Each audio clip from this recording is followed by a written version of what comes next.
Jumpa lagi jadi TV. Ya, laptop yang satu ini dirancang untuk multitasking gila-gilaan, untuk mengerjakan performa harian tapi mungkin yang ekstrim ya, mau buka 50-100 tab di browser kalian sambil buka Excel yang berlembar-lembar. Kuat yang satu ini, prosesornya udah pakai Core i7 terbaru seri H. Ya, walaupun tipis dan dengan dia pakai seri H. Dan baterainya, daya tahan baterainya sampai belasan jam. Ini adalah Lenovo IdeaPad Slim 5i 14 2023.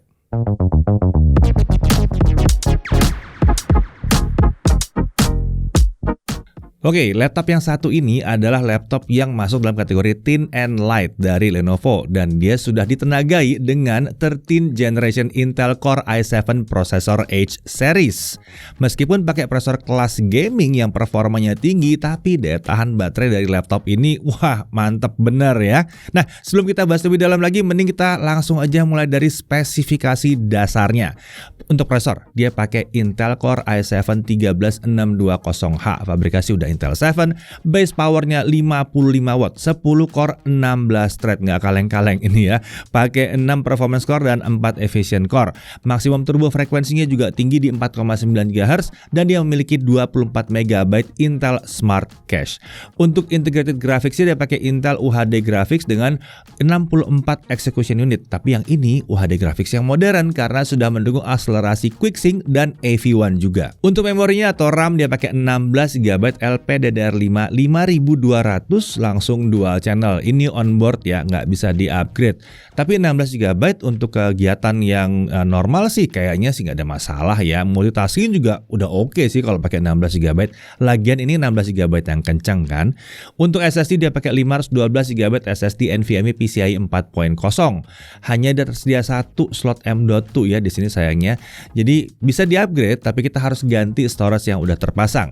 Untuk konektivitas dia pakai Intel Wi-Fi AX211. Ini adalah Wi-Fi 6E, Gigabit Wi-Fi dan dia punya Bluetooth versi 5.1.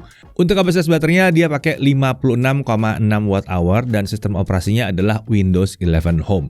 Untuk body form factor-nya adalah clamshell atau laptop klasik. Materialnya anodized aluminium dengan finishing sandblasting. Warna ini disebut sebagai cloud gray ya. Ya, secara keseluruhan masih mirip lah seperti laptop-laptop Lenovo dari IdeaPad Slim series ya, generasi-generasi sebelumnya.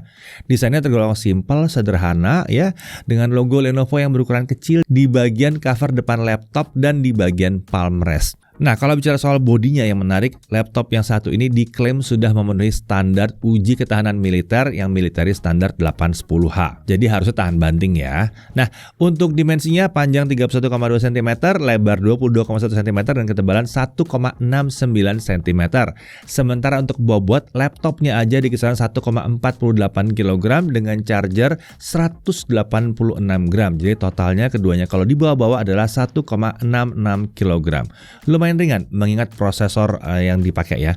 Tentunya kan prosesor kayak gitu butuh cooling system. Itu yang membuat dia tidak mungkin sama ringannya dengan yang pakai seri U ya. Lalu untuk display ini ukuran 14 inci, panelnya IPS. Resolusinya Full HD Plus atau 1920x1200 di sini. Aspek rasionya 16:10. Refresh rate-nya 60 Hz dan menurut Lenovo brightness-nya itu ada di 300 nits dengan color gamut di 45% NTSC. Nah, berdasarkan pengujian kami, maksimum brightness-nya ada di 349 nits, sedikit lebih tinggi dibandingkan janjinya Lenovo. Lalu untuk gamut coverage-nya ada di 55,5% sRGB dan volume-nya ada di 56,4% sRGB. Dia udah disertifikasi TUV Rhineland Low Blue Light, jadi harusnya mau dipakai berlama-lama nggak ada masalah ya. Dan di sini kita lihat ada lapisan anti glare pada permukaan layar.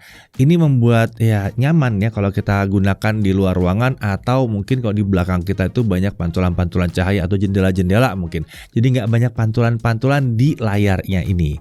Nah, untuk engsel layarnya dia bisa dibuka hampir mendekati 180 derajat. Udah kelihatan agak-agak profesional di sini ya.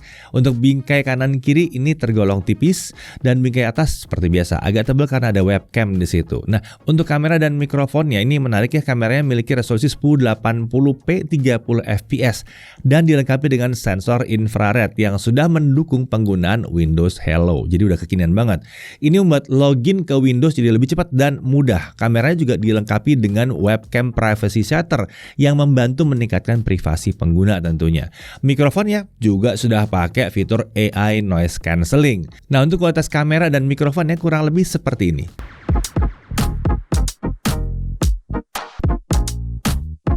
Ya, kali ini kita sedang ada di luar dan menguji fitur noise cancelling dari laptop Lenovo IdeaPad Slim 5i. Jadi bagaimana hasilnya?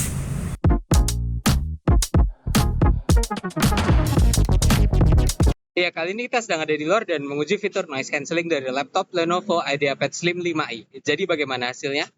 Nah, yang satu ini adalah kualitas kamera dari laptop Lenovo IdeaPad Slim 5i untuk kondisi di dalam ruangan. Jadi bagaimana hasilnya? Iya ya, kualitas noise cancellingnya memang bukan yang terbaik yang pernah kami dengarkan, tapi udah cukup oke sih. Lalu untuk audionya, dia menggunakan konfigurasi 2 speaker stereo yang terletak di samping kanan kiri keyboard. Ini menghadap ke arah pengguna.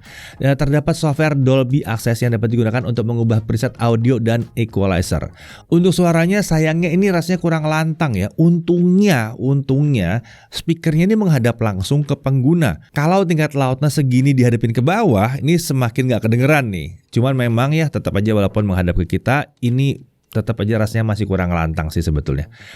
Lanjut untuk konektor. Di sebelah kiri ada satu USB 3.2 Gen 1 Type-C yang sudah mendukung data transfer, power delivery 3.0, dan DisplayPort 1.4. Ada satu HDMI 1.4B, ada satu USB 3.2 Gen 1 Type-C. Lalu ada satu audio jack combo 3,5 mm. Beralih ke sebelah kanan, ini ada satu micro SD card reader dan ada dua USB 3.2 Gen 1. Untuk keyboardnya ini adalah keyboard tipe chiclet dengan layout dan feel ketikan khas banget Lenovo IdeaPad. Ini nyaman lah. Rata-rata Lenovo memang keyboardnya nyaman-nyaman semua. Dia dilengkapi dengan backlit berwarna putih dengan 2 tingkat kecerahan. Plus ada mode kecerahan otomatis juga. Nah, untuk touchpad dia menggunakan precision touchpad yang terletak center to spacebar dengan ukuran 7,5 x 12 cm. Nah, untuk sistem keamanan seperti yang dibahas tadi, dia pakai infrared kamera dan juga ada webcam shutter. Kita beralih ke sistem pendinginnya. Sistem pendinginnya itu pakai pendingin aktif dengan satu kipas dan 2 heat pipe. Intake itu dari bawah, exhaust ke arah belakang. Lanjut ke aspek performa ya. Seperti laptop Lenovo lainnya, terdapat 3 mode performa yang dapat diakses melalui software Lenovo Vantage. Ada Extreme Performance, ada Intelligent Cooling, dan ada Battery Saving. Untuk mode performa ini dengan mudah bisa kita ganti-ganti dengan shortcut function plus huruf Q. Sekarang kita lihat dulu konsistensi performanya. Kalau kita jalankan Cinebench R15 kita looping 20 kali. Untuk skor tertinggi kita dapatkan 1999 poin di mode Intelligent Cooling. Sementara di mode Extreme Performance kita bisa dapetin 2071 poin. Nah, untuk skor yang bisa dipertahankan atau yang bisa disustain adalah 1480 sampai 1560 poin di mode Intelligent Cooling. Lalu di mode Extreme Performance kita bisa mendapatkan 1580 sampai 1630. Jadi emang kelihatan ya kalau laptop yang satu ini performa prosesornya kencang walaupun tergolong tipis dan ringan. Nah, sekarang mari kita lihat konsistensi performanya kalau kita pakai mode baterai. Skor yang bisa dipertahankan ada di kisaran 1600-an poin. Mirip seperti saat terhubung ke charger sih ya. Lumayan mantap juga. Nah, untuk suhu kerjanya di mode Extreme Performance, suhu CPU sempat terlihat mencapai 95 derajat Celcius di run pertama. Namun kemudian dia langsung turun dan bisa dipertahankan di kisaran 76 sampai 79 derajat Celcius. Jadi di awal diizinin dulu dia lompat tinggi kencang tapi ditahan. Jadi ini terjaga dengan aman. Sedangkan di mode Intelligent Cooling suhu CPU terlihat mencapai 95 derajat Celcius di run pertama, namun kemudian turun dan bertahan di kisaran 71 sampai 75 derajat Celcius. Sedikit lebih rendah dibandingkan mode Extreme Performance. Nah, karena perbedaan suhunya kita lihat tidak terlalu jauh ya, seluruh pengujian kami kita akan lakukan dengan mode Extreme Performance biar mantap. Kita langsung masuk ke Adobe Premiere Pro Sisi 2023, software video editing tentunya ya. Kalau videonya 4K 60 2 menit 7 detik, dengan software only ini selesai dalam waktu 10 menit 1 detik. Kalau kita pakai GPU acceleration dengan OpenCL, ini semua selesai dalam waktu 7 menit 3 detik. Nah, kalau videonya adalah Full HD 60 fps, bukan 30 fps, 60 fps, 2 menit 7 detik, software only saya dalam waktu 1 menit 50-an detik, sementara kalau pakai GPU acceleration dengan OpenCL saya dalam waktu 1 menit 48 detik.